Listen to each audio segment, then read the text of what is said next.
Bonjour, je suis Laurent Chrétien-Marquet, je suis l'auteur de cette méthode, la méthode de l'objet conceptuel, du quartier conceptuel.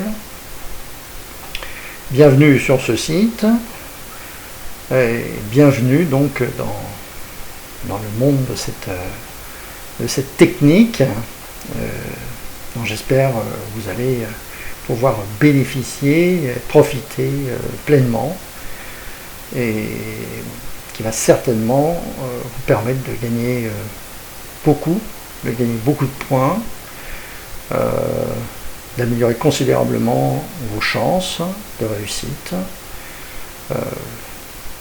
dans votre vie, à travers de vos études et à travers de votre progression professionnelle. C'est une méthode que j'ai développée, on va dire à peu près sur l'ensemble de ma vie. C'est donc un aboutissement. Je considère le résultat comme, disons, scientifiquement et objectivement a priori parfait. Ce qui est dit n'a pas tellement de raison d'être mis en cause.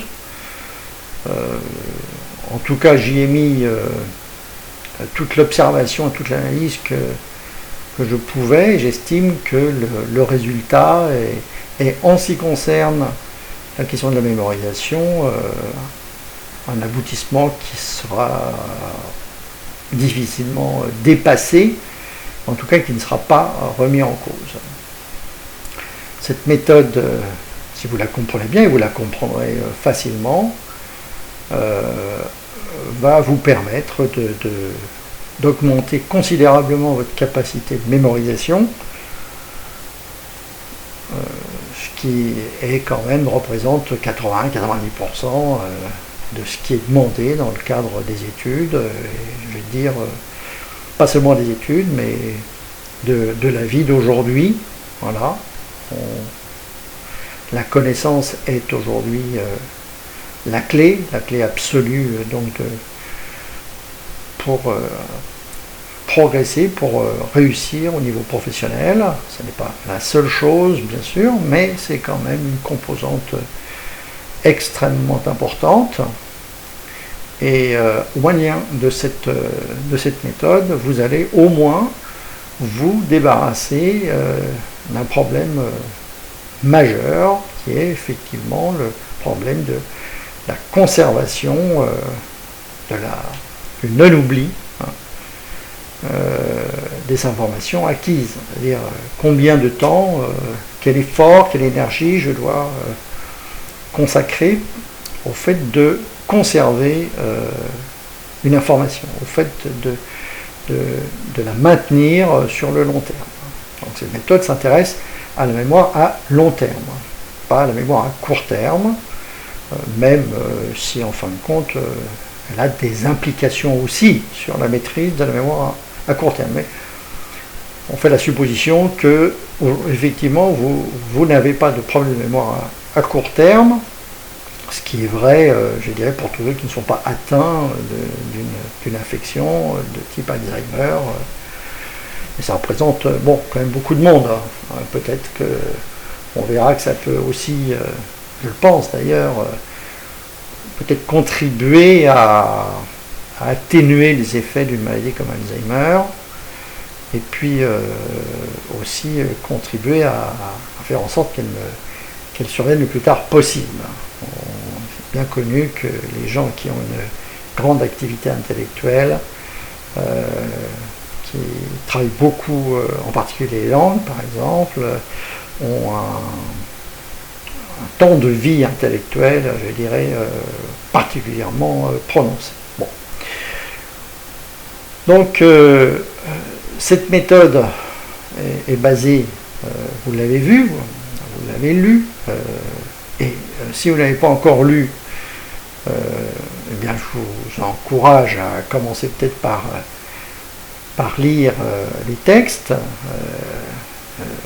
du site. Ils sont très travaillés, j'ai consacré énormément de temps à les mettre au point, à les travailler dans tous les sens. Donc je pense qu'il donne une description juste, très bonne description de cette méthode, qui est une méthode factuelle. Hein. Il n'y a aucun truc dans cette technique, tout se comprend très naturellement et tout y est très très logique. Hein. Je le dis, ça ressemble beaucoup au judo. Il s'agit d'une rationalisation, hein, d'une observation et d'une déduction faite sur l'observation de ce qui est, donc du phénomène de fonctionnement de notre intellect. Donc vous l'avez compris, tout est basé sur l'incroyable mémoire visuelle que nous possédons tous. Voilà. Et dès que nous naissons, voilà, c'est cette mémoire visuelle, cette mémoire de l'environnement, se confond quasiment avec le phénomène vital. C'est la conscience, la mémoire, la vision stable, permanente de notre environnement, de ce qui nous entoure, de ce qui nous arrive. Donc c'est la mémoire spontanée, la mémoire câblée. Distinguée de la mémoire, disons qu'on va appeler d'études traditionnelles, donc d'assimilation de textes, donc d'acquisition de connaissances au travers des livres. En général, donc, nous faisons bien cette distinction.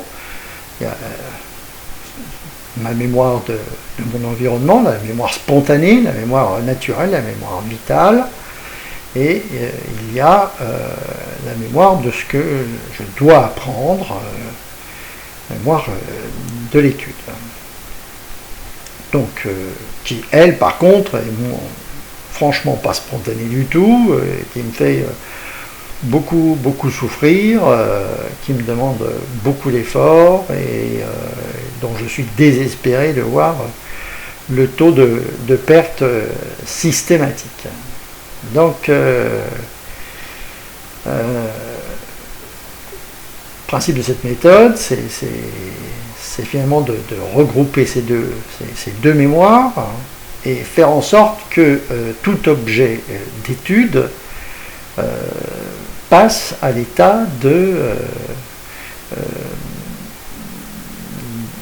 finalement de la connaissance de mon environnement, de ma connaissance ordinaire et spontanée que j'applique pour ma maison, mon quartier et ce que je vis.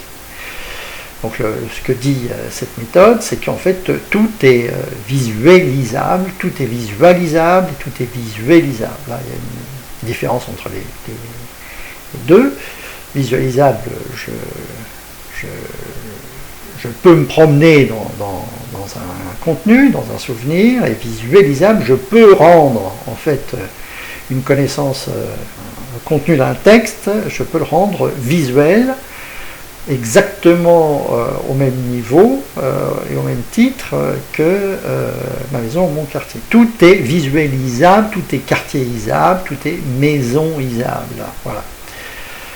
Et à partir du moment où ma connaissance, le contenu du texte a été ramené à sa source, c'est-à-dire à son origine, à ce que voyait son auteur, parce que l'auteur ne peut faire que, voilà, quel que soit l'auteur, quelque personne que ce soit, tout auteur ne peut que dire ce qu'il voit. On ne peut dire que ce qu'on voit. Voilà. Donc, quand on ne comprend pas un texte, c'est que on ne dispose pas, je dirais, la maîtrise du vocabulaire utilisé par l'auteur, qui permet de se reporter au contenu visuel, à l'image, à la scène qu'il avait sous les yeux au moment où il a écrit ce texte, la scène qu'il décrit.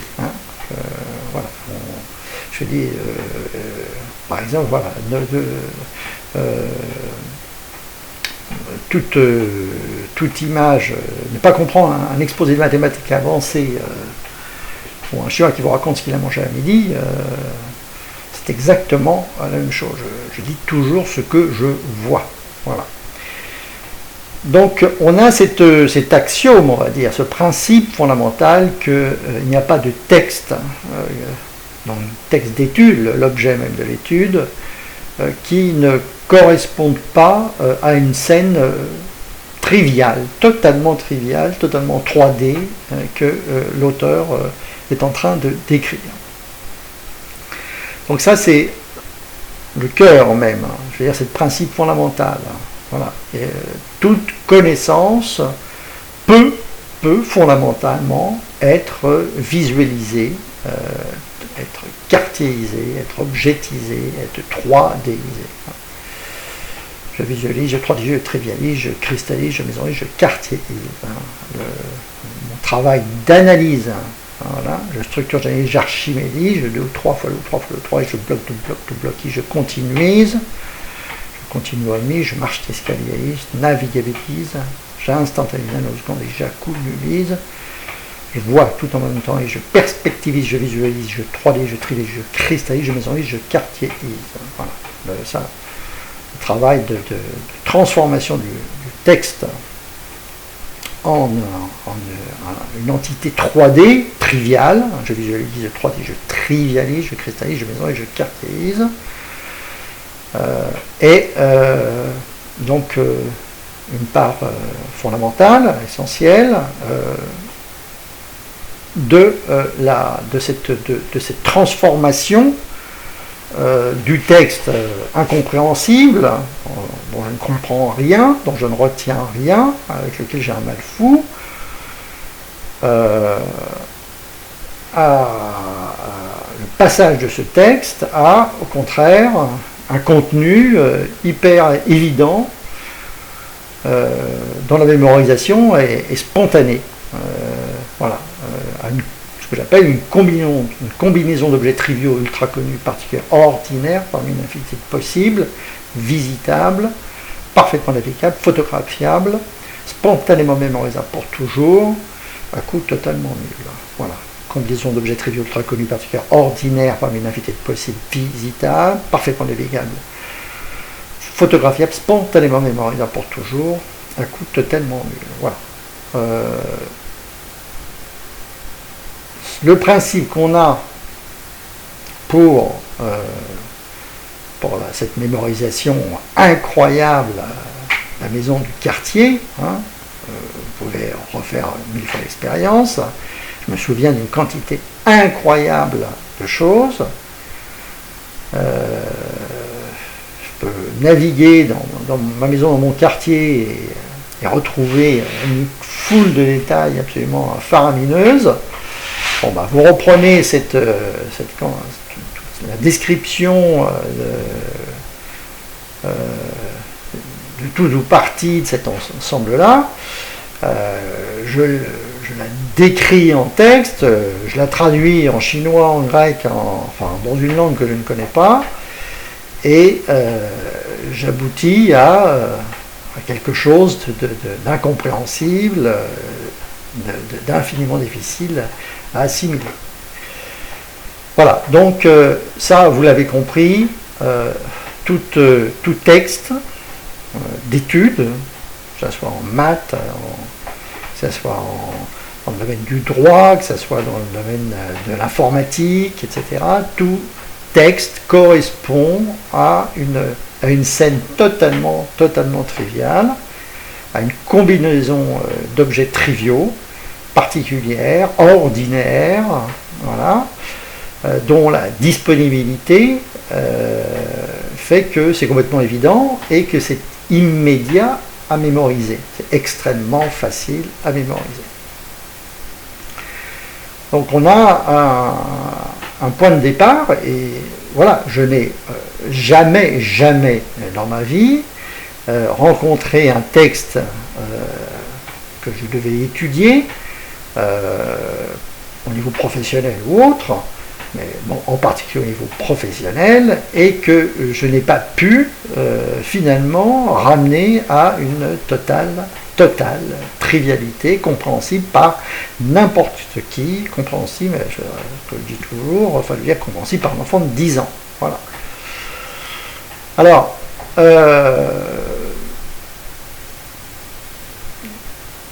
maintenant, le sujet, il est le suivant. Donc, vous savez que vous disposez d'une capacité de mémorisation infinie.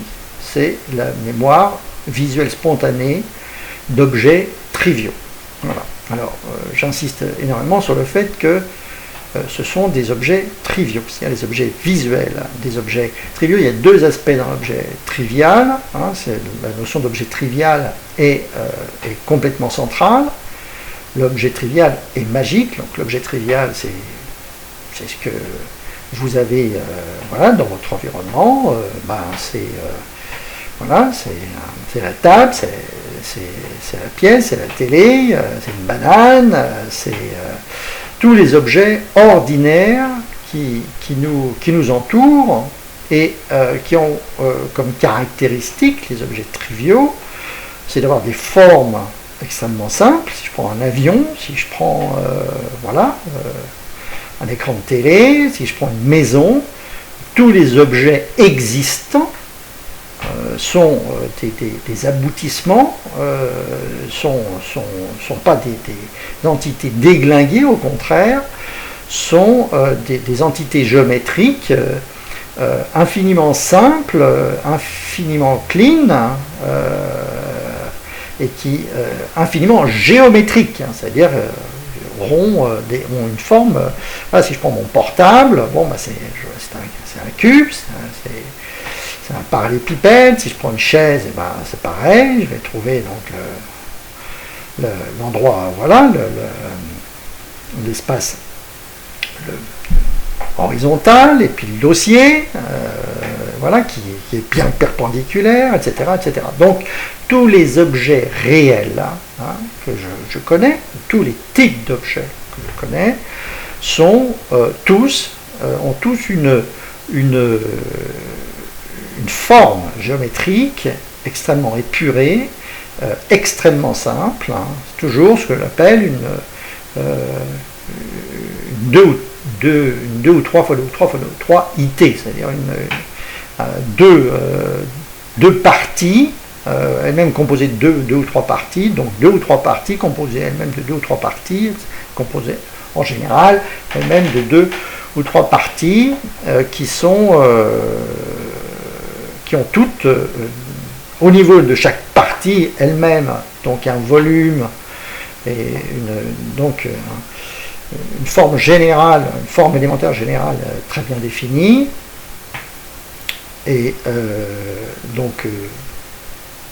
qui est ce que j'appelle qui a une forme géométrique élémentaire, ligne rectangle, triangle, cercle, tube, cube, cône, sphère, ligne rectangle, triangle, cercle, tube, cube, cône, sphère. Donc d'ailleurs, voilà ce qui nous rapproche, je dirais, de l'esprit du cubisme, qui justement insistait sur cette fragmentation, cette fractalisation, cette fragmentation de toute scène en figures géométriques élémentaires, effectivement des cubes, des cônes, des sphères, etc., etc. Voilà. Donc, d'une certaine façon, cette démarche avait été fortement poussée par cette rencontre et cette prise de conscience de la démarche d'analyse du cerveau dans l'appréhension et la mémorisation de toute scène de la réalité. Donc l'objet trivial qui est au centre de la méthode est magique. L'objet trivial, on en a à peu près, travaille à peu près avec 3000 objets triviaux. C'est un chiffre je dirais qu'il est assez courant, qu'on retrouve d'ailleurs à différents endroits, même dans le bouddhisme, chez les 3000, on a à peu près 3000 objets triviaux, 3000 objets flash, voilà. Le lit, la pomme, etc., etc., les objets triviaux. Alors, à noter la chose suivante, c'est que tous ces objets triviaux donc, sont d'abord en quantité extrêmement réduite, et ils ont une signature géométrique, ce que j'appelle une forme, une signature géométrique, une combinaison, ce que j'appelle une combinaison de 2 ou 3 objets triviaux ultra connus, 2 ou 3 formes géométriques élémentaires, combinaison particulière de 2 ou 3 formes géométriques élémentaires, unique, donc qui est ce que j'appelle la signature géométrique, qui fait que l'objet est visible de loin, est reconnaissable de loin et instantanément en une nanoseconde. Donc ces objets triviaux sont donc en quantité non négligeable. Ben, il y en a très peu, mais c'est quand même, il n'y en a pas 2, il n'y en a pas 3, il y en a 3000 à peu près, et avec tous une signature géométrique extrêmement forte, extrêmement contrastée. Hein. Donc les objets triviaux sont très contrastés. Si je me retrouve, moi, avec juste des cases noires et blanches, avec des 0 et des 1, etc., je dirais le cerveau va avoir énormément de mal à mémoriser. Et il est très important que, je dirais, un des points sur lesquels, une des caractéristiques sur lesquelles se base la mémoire visuelle infinie, c'est le fait que toute scène se décompose sur un petit nombre d'objets triviaux très contrastés. Donc, c'est-à-dire, je parle de collage en base 3000. Hein, je veux dire, une scène, toute scène, correspond à une combinaison très contrastée, d'objets très contrastés. Voilà. Tout ça, ça correspond je dirais, à cette réaction du cerveau qui va mémoriser spontanément une entité, une scène. Voilà. Si la scène est composée d'objets qui sont trop similaires, la mémorisation se fera difficilement. Par contre, si elle est constituée d'un nombre d'objets très contrastés parmi une quantité non négligeable, alors au contraire, le cerveau va avoir extrêmement de facilité. C'est la raison pour laquelle il arrive à photographier une quantité incroyable de scènes, parce que chacune de ces scènes est composée d'objets très contrastés. Donc l'objet trivial a une identité extrêmement forte. Alors, par ailleurs, l'objet trivial est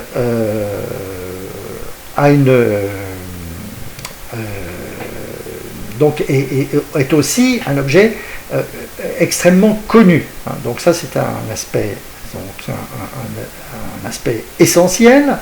C'est-à-dire que lorsque je mémorise un quartier, je mémorise des objets triviaux ultra connus, alors qui peuvent... c'est un point important, c'est-à-dire qui a eu le temps, qui s'est câblé avec les années. Un objet trivial est un objet trivial, c'est pour ça que j'insiste bien, un objet trivial ultra connu, ultra visible. Je fais une combinaison d'objets triviaux ultra connus. Voilà. Le fait que l'objet soit ultra connu aussi donc est une condition absolue pour qu'il soit reconnu instantanément, pour qu'il soit mémorisé spontanément par le cerveau. Alors, encore une fois, on est dans le domaine du nanoseconde. Hein. Je veux dire, quand vous mémorisez la mémoire visuelle, c'est une mémoire qui est spontanée, c'est-à-dire que vous ne faites rien. Voilà. Je regarde, je ferme les yeux et je me souviens. Voilà. J'ai rien fait. Je n'ai absolument rien fait. Et c'est vrai pour l'homme, c'est vrai pour tous les animaux. Voilà. Et donc, évidemment, le domaine visuel a de façon hyper développée, les autres domaines sensoriels de façon un peu moindre quand même, mais dans le domaine visuel, par contre, je dirais, on est dans le domaine de l'illimité. Je veux dire, on a à disposition une mémoire visuelle qui est quasiment infinie, en tout cas suffisamment infini, suffisamment immense pour satisfaire, pour pouvoir être utilisé pour des acquisitions de connaissances dont on peut avoir besoin, voilà. Donc en tout cas pour résoudre cette problématique. Voilà, donc on pourrait parler des autres mémoires sensorielles, des sons, des mouvements, etc. Bon, en l'occurrence, on se concentre sur la mémoire visuelle parce que celle-là, tout le monde l'a, sinon vous ne pourriez pas acheter votre pain, vous ne pourriez pas bouger, vous ne pourriez pas vivre. Donc celle-ci, elle est hyper développée chez tous les animaux évolués, et hyper développée, en particulier chez l'homme, enfin, sachant qu'on sait bien que même tous les mammifères ont cette... pas seulement les mammifères, d'ailleurs les oiseaux aussi, etc. Hein, les oiseaux migrateurs, on le voit bien, la mémoire visuelle est donc, je dirais, partagée et immense chez quasiment tous les êtres vivants. Alors, donc, l'objet trivial ultra connu, ultra visible, voilà, et ultra flashant. Donc, un objet trivial, c'est comme une enseigne, a une forme, est reconnaissable instantanément, et aussi a une capacité à imprimer la pellicule mnémonique de votre mémoire de façon extrêmement puissante. Donc vous faites rien, je regarde n'importe quoi, je regarde voilà, la boulangerie, j'ai la boulangère, j'ai le pain, etc. Chacun de ces composants, chacun de ces objets triviaux ultra connus a une force d'impression photographique mnémonique parfaite, extrêmement puissante. Donc voilà, on a les éléments sont là. Alors c'est aussi parce que, encore une fois, ils sont ultra connus. Ils sont ultra simples, hein, ils sont triviaux, ils sont ultra simples, ils ont une forme très simple. Tous les objets, encore une fois, tous les objets connus ont une forme extrêmement simple. De toute façon, il n'existerait pas sans ça. Le soleil a une forme extrêmement simple, l'horizon a une forme extrêmement simple, une vague a une forme extrêmement simple, une feuille, un arbre, une fleur. Pour, je veux dire, toute la physique et toutes les sciences naturelles démontreront, prouveront que seuls les objets extrêmement simples, les plus épurés, les plus géométriques ont la capacité d'exister, hein, ont une raison d'être reproduits, soit de se reproduire, soit d'être reproduits. Donc c'est une règle absolue. La symétrie, l'hypersimplicité l'hypersymétrie sont des conditions d'existence absolues et qu'on retrouvera à tous les niveaux, que ce soit au niveau de la galaxie, que ce soit au niveau de l'atome, voilà, ou que ce soit au niveau de la paire de chaussures, ou, voilà, tous les objets ont tous une forme géométrique extrêmement simple et aussi une constitution arborescente extrêmement simple et minimale. Voilà. La nature ne fait pas des gribouillis, les gribouillis ne tiennent pas. Hein. Les gribouillis, ils tiennent une fraction de seconde, donc ce ne sont pas des objets. Les objets, un objet qui a un nom, a toujours une structure infiniment simple, ce qui lui permet d'exister. Voilà. Hein. Le cercle existe parce que la forme circulaire est une forme extrêmement stable. Il n'y a pas de stabilité, hein, sans extrême simplicité.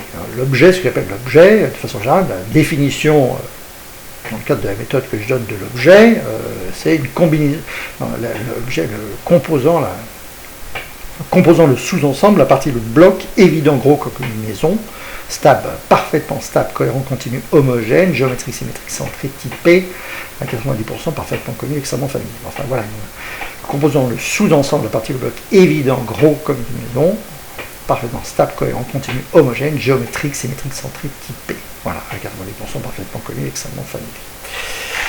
Voilà. Donc, on a cette axiomatique, cette base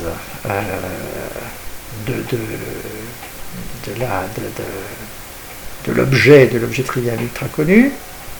On sait que tout objet est une combinaison est par définition extrêmement simple, au moins dans sa forme, hein, je veux dire dans son apparence, et aussi en fait à chaque niveau. Hein. Un objet est une 2 ou 3 fois 2 ou 3 fois 2 ou 3 IT, c'est-à-dire en fait on peut continuer indéfiniment, mais restera toujours, je dirais, à la base, extrêmement simple au sens d'un ensemble, une combinaison d'objets triviaux, une composition d'une combinaison d'un assemblage de 2 ou 3 objets, ou groupe de 2 ou 3 objets, dont chacun est donc lui-même une composition, une combinaison, un assemblage, un rapprochement durable de 2 ou 3 objets, ou groupe de 2 ou 3 objets, dont chacun est lui-même, etc. Donc, quel que soit le niveau de l'objet, j'aurai toujours une perception extrêmement simple, avec 2 ou 3 blocs, toujours. La base, 2 ou 3 fois 2 ou 3 fois 2 ou 3 IT, ce qu'on appelle, voilà, la structure, l'archimédité de toute entité est aussi quelque chose d'absolu. Donc, autrement dit, quel que soit le sujet que vous devez étudier, c'est pareil, vous n'avez pas étudié n'importe quoi, vous n'avez pas étudié un fatras, tout ce que vous devez étudier correspond toujours à un objet, toujours à une réalité. On étudie une réalité naturelle, une réalité fabriquée, construite, mais qui correspondra toujours à la contrainte de tout objet. Tout objet est forcément, et donc tout texte que vous allez étudier, est forcément en lui-même extrêmement simple et extrêmement structuré. Donc, c'est-à-dire qu'en fin de compte, quel que soit le texte que vous ayez étudié, qui ne vient pas de n'importe où, qui provient de l'étude d'une portion de réalité, et donc d'un objet, eh bien, ce texte correspondra toujours à la description d'une entité fondamentalement simple, extrêmement simple, ou simplifiable, c'est-à-dire toujours simplifiable. Tout est 2 ou 3 fois 2 ou 3 fois 2 ou 3 isable. Tout est structurable, tout est 2 ou 3 fois 2 ou 3 fois 2 ou 3 isable, bloc de bloc isable, voilà. Je structure, j'archivise, bloc de bloquise, je continue au mise, je marche d'escalier, je navigabilise, j'instantanise, nanoseconde, j'accumulise, je vois tout en même temps, je perspectivise, je visualise, je 3D, je trivialise, je cristallise, je mémorise, je caractérise. Voilà. Donc, tout texte peut être analysé, peut être transformé en une 2 ou 3 fois 2 ou 3 fois 2 ou 3 IT, voilà, ce que j'appelle une archimédité, même si le terme n'est pas forcément parfait, mais enfin c'est le terme que j'utilise depuis plusieurs années. On pourrait aussi certainement dire fractalisé, voilà. Donc c'est cette décomposition toujours en 2 ou 3 blocs, en 2 finalement, je peux toujours fractionner toute entité en deux sous-entités, 2 ou 3 sous-entités, bien distinctes. Hein. Si je prends le corps humain, ben voilà, c'est évident, j'ai le tronc, j'ai les bras, j'ai les jambes, j'ai la tête. Si je prends le bras, eh ben, je trouve 3 parties, le haut du bras, l'avant-bras, la main, c'est bon, 3 parties bien distinctes, donc j'ai bien toujours 2 ou 3 composants, sous-ensemble, le composant et le sous-ensemble, la partie, le bloc, voilà, évident, stable, cohérent, continu, homogène, géométrique, symétrique, centré, typé. Donc tout objet correspond à une forme, une forme élémentaire extrêmement simple, ce que j'appelle toujours ligne, rectangle, triangle, cercle, cône, sphère, et centré, voilà, avec un centre.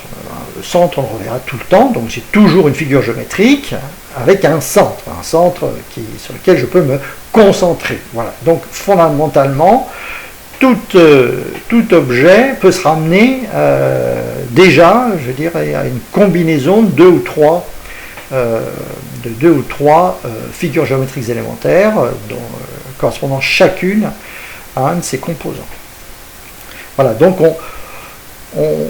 voilà, je parle aussi je géométrise, voilà, je structure, j'archimédise, mais je peux aussi dire je minimalise, je géométrise, je modélise, je schématise, j'épure, j'idéalise.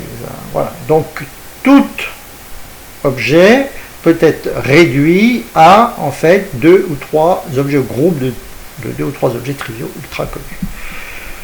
Donc, finalement, vous vous trouvez devant un texte à devoir assimiler. Bon Dieu, je comprends rien. En réalité, ce texte décrit forcément une scène, une entité, un tout extrêmement simple, composé de deux ou trois sous-blocs extrêmement simples, composé même de deux ou trois sous-blocs extrêmement simples, etc., etc., etc. Alors, donc on ne va pas descendre, on n'a pas la nécessité de descendre forcément systématiquement jusqu'à la forme géométrique élémentaire. On descendra en général jusqu'à l'objet trivial ultra connu, voilà, qui fait partie de notre panoplie, alors qui derrière donc a été analysé de fond en comble depuis longue date par le cerveau, et donc dont l'archimédisation, l'archimédité, la trivialité, la géométrité a été établie depuis longtemps. En général, on va s'arrêter très rapidement donc à des objets triviaux de plus haut niveau, que je vais reconnaître au sens de reconnaissance des formes, voilà. Et donc finalement, ce texte incompréhensible va être tout texte incompréhensible peut s'analyser, peut se visualiser donc extrêmement de façon parfaitement certaine, et donc être amené à ce texte incompréhensible, en fin de compte à une grosse trivialité, ce que j'ai mangé à midi, voilà, une grosse banalité, une grosse trivialité. Il n'y a jamais d'exception, ça n'existe pas. Voilà, ça c'est déjà l'élément de base. Vous êtes certain, quelle que soit la complexité, le caractère incompréhensible du texte que vous devez assimiler, vous êtes certain qu'en fait ce texte ne fait que, et c'est systématiquement que, décrire une grosse trivialité. Voilà. Quand vous aurez cette trivialité sera mise en évidence, aura été extraite, aura été reconstituée, et votre cerveau n'aura plus qu'à la photographier spontanément, et vous pourrez la conserver indéfiniment. Voilà, alors voilà, donc ça c'est la très très bonne nouvelle. Il n'y a rien que vous ne puissiez finalement ramener à quelque chose que vous pouvez mémoriser spontanément. Alors donc à partir de là, donc, on va prendre deux directions. Comment je fais pour obtenir cette évidence, d'une part, cette trivialisation, et d'autre part, comment ça se passe pour apprendre, je dirais, une langue étrangère, typiquement, dans laquelle j'ai des informations complexes, voilà, des kanji, des noms, voilà, par définition, pour moi, ne sont peut-être pas forcément, au moins à première vue, je dirais, correspondent pas à une totale trivialité. Enfin, on verra que si quand même. Mais... Alors je vais d'abord parler de la trivialisation.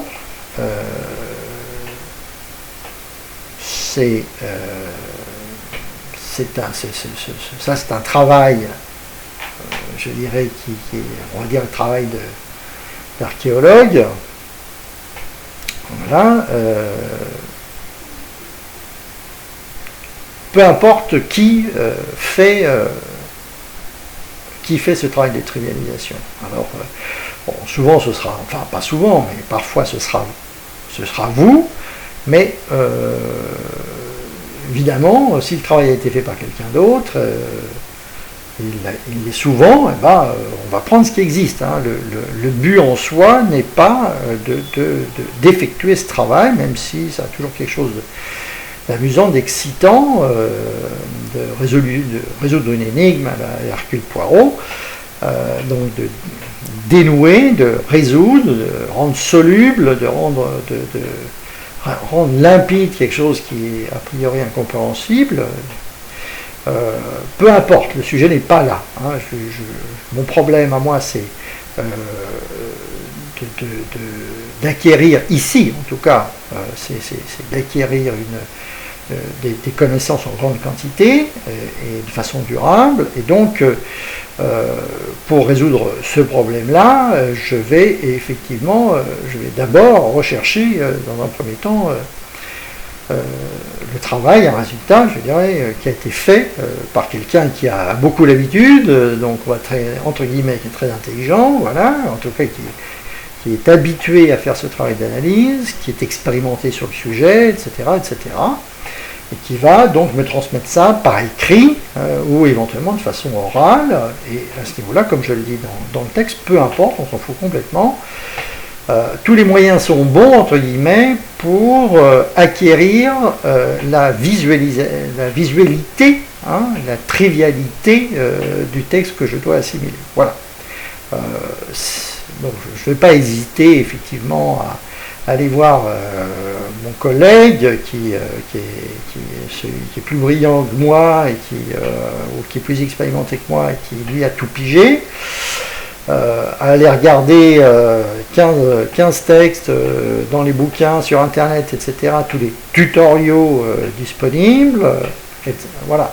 Donc, tous les moyens sont bons pour acquérir le plus rapidement possible cette trivialisation, cette trivialité du texte que je dois assimiler.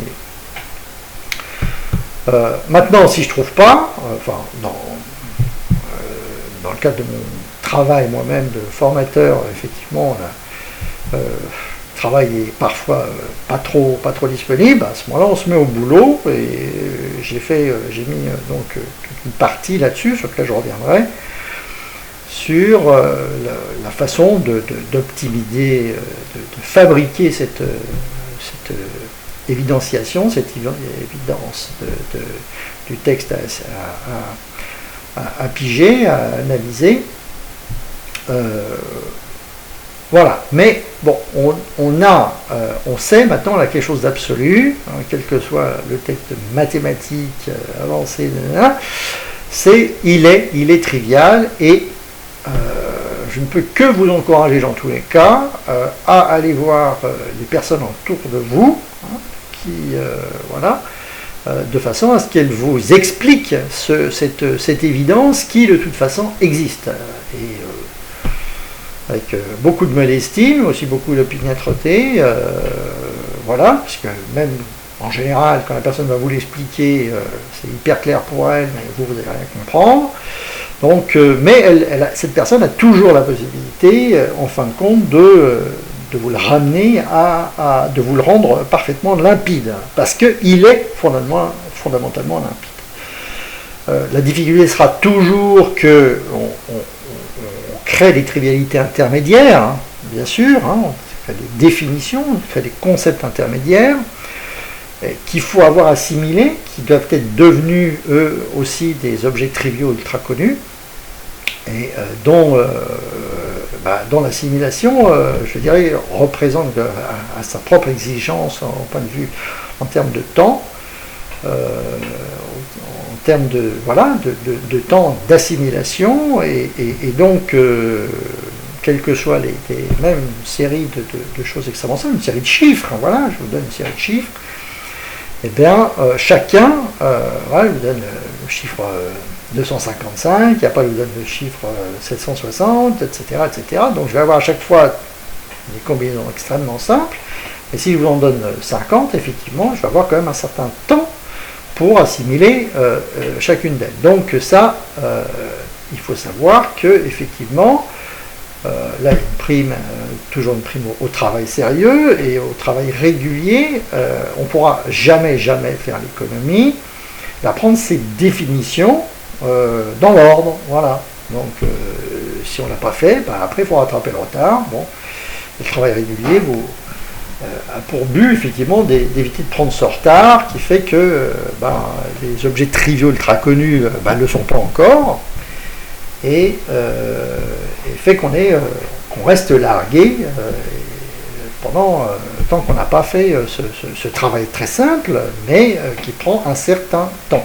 Voilà.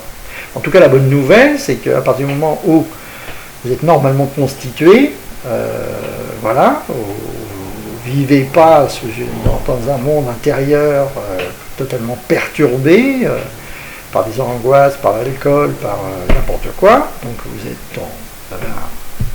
une vie, un état de vie, je dirais, normal et normalement sain, qui fait que vous avez des idées assez claires, et bien, en fin de compte, il n'y a aucun sujet que vous ne puissiez comprendre absolument parfaitement. C'est quand même une énorme nouvelle, et tous ceux qui vous diront le contraire, sont des gros baratineurs qui ne veulent surtout pas que vous acquériez la même expertise qu'eux pour conserver leurs privilèges et leur capacité à facturer.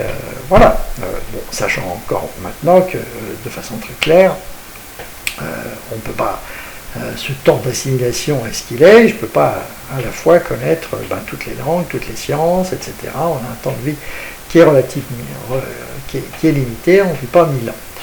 Voilà, donc, voilà, il n'y a pas qui que vous soyez, vous n'avez pas de complexe, je dirais, à faire, il n'y a pas de domaine dans lequel vous ne pourriez pas être excellent. Voilà.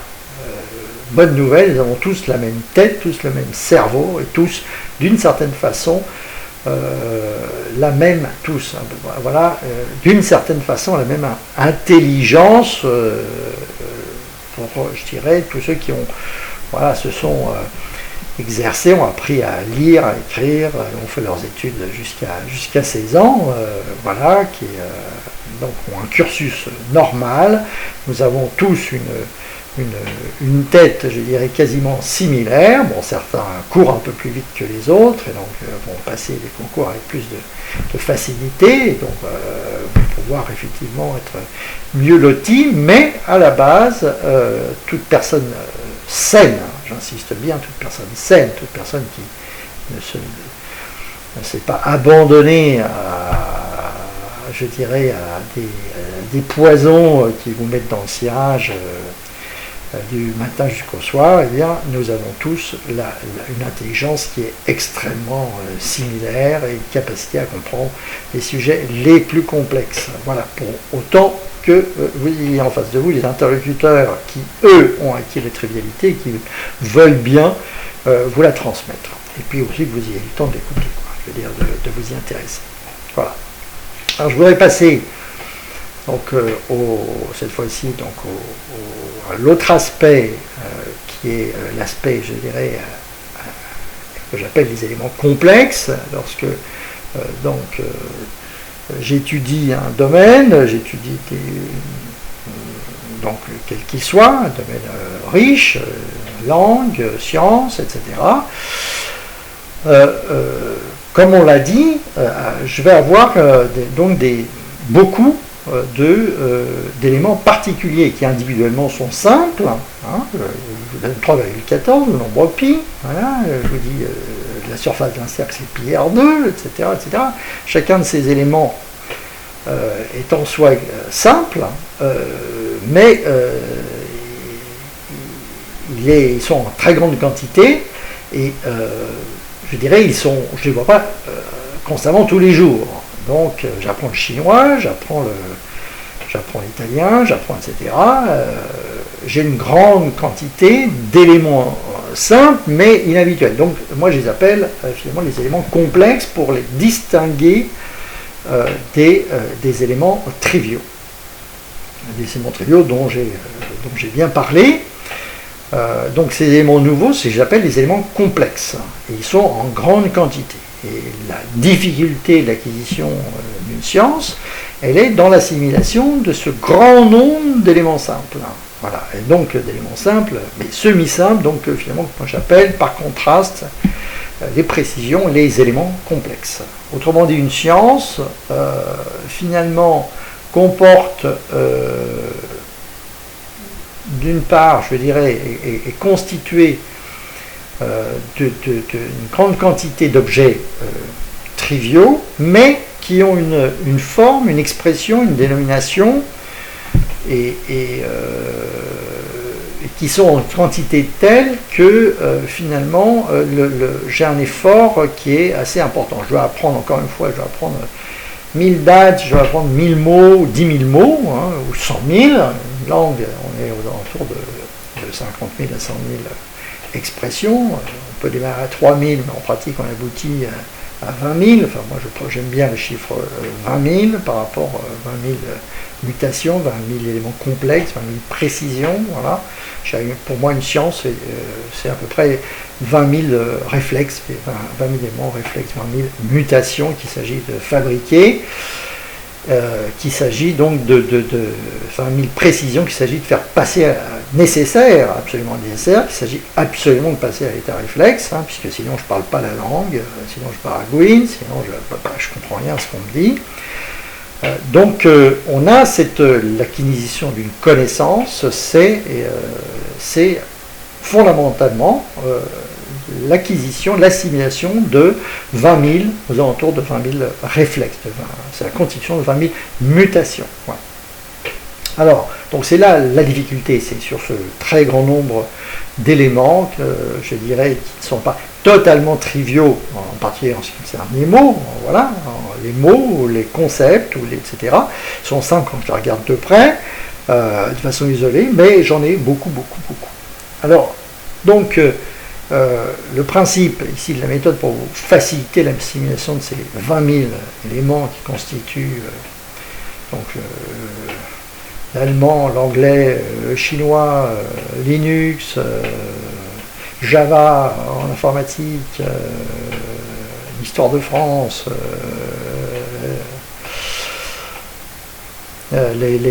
l'analyse en mathématiques, etc., en physique, etc. Voilà j'ai cette contrainte, je veux assimiler 20 000 éléments et de la façon la plus simple possible. Qu'est-ce que je vais faire? Vous en doutez, je vais fabriquer un quartier conceptuel, une ville conceptuelle. Je dis un langage est une ville, un thème c'est un quartier, et un objet c'est une maison. Voilà. Donc je vais fabriquer une ville, un quartier, voilà. En général, voilà, chacun a sa place, donc je vais la ville, le quartier, la maison, voilà. Donc je vais tout, je dirais, positionner géométriquement, puisque j'ai une mémoire visuelle d'objets triviaux, infinie, profitons-en, et rangeons donc tous les éléments que je dois assimiler à un endroit précis, donc d'un quartier conceptuel, d'une ville conceptuelle, d'une maison conceptuelle. Bon. Alors j'insiste, on va voir que la ville est une chose importante, que dans l'ordre le plus important c'est le quartier, le thème, voilà, et puis en deuxième position l'objet, on va dire la maison. Alors pour commencer, évidemment, voyez que ça, c'est quelque chose qui a été très bien compris par les méthodes de langue il y a un bon bout de temps, il y a plus de 100 ans. Ça va être Schillmann, si je me souviens bien. Donc celui qui a inventé le principe de la méthode assimile. Le principe qu'il a appliqué est strictement celui-ci. Donc on décrit, on met en place une centaine, 200, 300 textes décrivant des scènes triviales, des scènes simples de la vie courante, et qu'il est donc très facile de mémoriser en soi. Donc ça, ce principe a été extrêmement bien connu. Ensuite, on les traduit, et après, en se remémorant ces scènes qui constituent un support visuel tout à fait solide, eh bien, je peux beaucoup plus facilement donc retrouver, je dirais, la description littérale, formelle, le texte donc dans la langue cible qui a été fait à partir de là. Donc on va dire que le principe a été de base, a été bien compris il y a plus de 100 ans et continue aujourd'hui à être utilisé je dirais, par toutes les méthodes de langue. C'est-à-dire qu'on pense méthode de langue, et à partir de là, texte simple, même si on a vu cohabiter ça avec encore une fois, pendant un certain temps, pendant bien des années, avec les textes scolaires dans lesquels on avait des listes de vocabulaire complètement impossibles, je dirais, à assimiler. Donc, on va dire qu'aujourd'hui, le principe de l'assimile, du texte décrivant une scène très facile à mémoriser, s'est complètement imposé. Aujourd'hui, dans les manuels scolaires, on retrouvera toujours un texte central, simple, correspondant à une scène. Donc ça, on va dire que ça a été parfaitement acquis. Alors, on part quand même de quelque chose qui a fait ses preuves en 100 ans, oui, à peu près, je dirais en 100 ans, dont on a constaté que le principe était un principe extrêmement fort et conditionnant. Voilà, les méthodes de langue ont vécu de ce principe depuis extrêmement longtemps et continuent à en vivre extrêmement bien. Alors, comment se situe la méthode de l'objet conceptuel du quartier conceptuel? Eh bien, on passe au degré supérieur. Hein. On va permettre une exploitation beaucoup plus efficace de cette disponibilité de textes évidents. Alors, à noter d'abord qu'aujourd'hui, ce principe de texte trivial, de la scène triviale, ensuite traduite, donc a été appliqué en pratique que dans les méthodes de langue. On va le trouver un peu dans les ouvrages de trivialisation aussi, on ne dit pas de trivialisation, mais de vulgarisation, voilà. Mais pour l'instant, c'est resté cantonné aux méthodes de langue. En gros, comme si finalement ça ne pouvait pas s'appliquer aux autres domaines. Et ce que je viens de vous dire de façon précédente, c'est que au contraire, en fait, ça peut s'appliquer à tous les domaines. Donc ça, c'est déjà aussi un principe très fort. En fait, il n'y a pas un seul domaine dans lequel ce principe de trivialisation ne peut pas être appliqué. Il n'y a aucun domaine dans lequel je ne peux pas décomposer en texte décrivant des entités ultra triviales. Voilà. Donc déjà ça, c'est les normes nouvelles. Le principe qui a été utilisé dans les méthodes de langue depuis 100 ans, et en fin de compte peut s'appliquer à absolument tous les domaines. Voilà. Donc ça, c'est déjà une grosse nouvelle, hein, et